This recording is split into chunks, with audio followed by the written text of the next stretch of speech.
বন্ধুরা, আজকে আমরা একটি বিশেষ স্থানে এসেছি একটি ব্লগ করতে। তো আজকে যেখানে এসেছি সেই জায়গাটা হলো একটি ভাটা, ইট ভাটা। আপনারা ওদিকে দেখুন, ইট ভাটা দেখতে পাবেন। ইট ভাটা মাটি দ্বারা ইট তৈরি করা হয়, আপনারা জানেন, কিন্তু সেই মাটি কিভাবে আসে আপনারা অনেকে জানেন না যে ইট ভাটা তৈরি করে কিভাবে, কি মাটি দিয়ে। আসলে সেটা একটা মাটির স্তূপ দিয়ে। দেখুন, আমরা একটা স্তূপের উপরে আছি এখন, নিচে সেই মাটি। ওদিকে দেখুন, আপনারা মাটির স্তূপ দেখতে পাবেন। তো বন্ধুরা, আজকে আমরা একটি পাহাড়ের উপরে আছি। পাহাড়টা আসলে পাহাড় না, এটা হচ্ছে মাটির একটা টিলা। তো আপনারা দেখতে পাচ্ছেন এখন আমরা একটা ইটের ভাটার উপরে আছি। ইটের ভাটার উপরে না, এটা একটা মাটির স্তূপ। ওদিকে দেখেন মাটির স্তূপ, বিশাল মাটি। ওদিকে দেখেন মাটির স্তূপ। এসব মাটি দিয়েই ইট বানানো হয়। আপনারা জানেন ইট ভাটাতে অনেক মাটির প্রয়োজন হয়। সেই মাটি আমরা কোথায় থেকে পাবো? এই সব পাহাড়ের থেকেই এগুলা মাটি সংগ্রহ করা হয়। তারপরে সেগুলো বিশেষভাবে তৈরি করে আপনার জ্বালানিতে দেওয়া হয়। জ্বালানি মানে বিশেষ চোঙ্গা থাকে যার উপর দিয়ে ধোঁয়া বাড়ায়। ওই দেখেন, দেখতে পাবেন।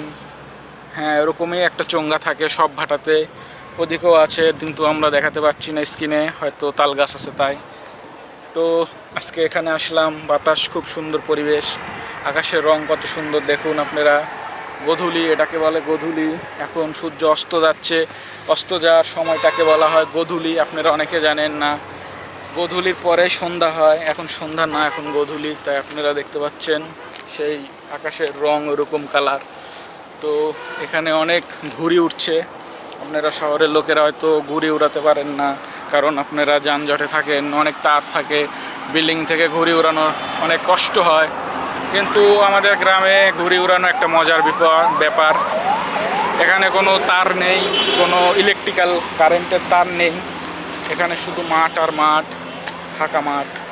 আর মাঠে ঘুড়ি উড়ানোর মজাই আলাদা। আপনারা আকাশে তাকিয়ে দেখেন, অনেক ঘুড়ি দেখতে পাবেন।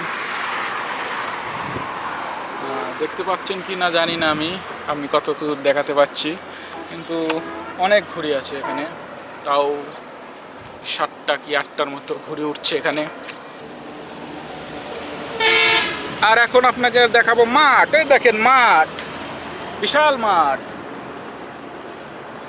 এই মাঠে কি হয় আপনারা জানেন কি? এই মাঠে ইট বানানি হয়। কিভাবে ইট বানায়? এই যে মাটির পালা দেখছেন, এই পালার থেকে এখানে সারিবদ্ধভাবে মানুষ সেই ইটগুলা একটা বিশেষ ইটের ছাঁচের মধ্যে ফেলায় এবং তুলে তারপরে ওই চিমনি দেখেন, ওই চিমনির ভিতর নিয়ে যায় ঢালে। আর ঢালার পরেই ওখান থেকে কয়লা দেয়, কয়লা আলারা কয়লা দেয়, ভিতরে কয়লা ঢালে। কয়লা ঢালার পর ওখানে জাল দেওয়া হয়, ইট আস্তে আস্তে আস্তে শক্ত হয় এবং ইটের রূপ নেয়। দেখেন কত ইট। দেখাও, তুমি দেখাও, ইট দেখাও।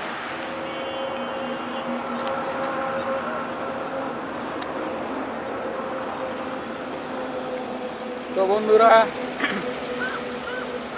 এদিকে ক্যামেরাটা ঘোরাও। তো বন্ধুরা, এখন ইটের সিজন না, এখন ভাটার সিজন না, এখন ইট তৈরি করা হয় না, কারণ এখন বর্ষাকাল। তো আগামী সিজনে যখন ইট তৈরি হবে তখন অবশ্যই আমরা একটি ইট তৈরির ভ্লগ নিয়ে আসব এবং একটি ভ্লগ করব।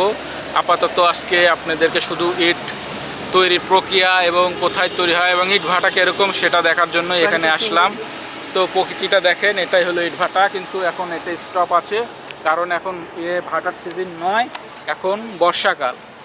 তো বন্ধুরা, আপনারা যদি ইট ভাটা সম্পর্কে জানতে চান, কিভাবে ইট তৈরি করে সে সম্পর্কে জানতে চান, ইট কিভাবে ছাঁচ তৈরি করে সেই সম্পর্কে জানতে চান, কিভাবে কয়লা দিতে হয় সেই সম্পর্কে যদি জানতে চান, কিভাবে ইটটা পুড়ে, কিভাবে তারপরে গাড়িতে করে ইট মানুষকে দেওয়া হয় এবং এই ইট দ্বারাই ঘর বাড়ি তৈরি হয়, এই সব কিছু জানতে হলে অবশ্যই আমাদের সাথে থাকতে হবে।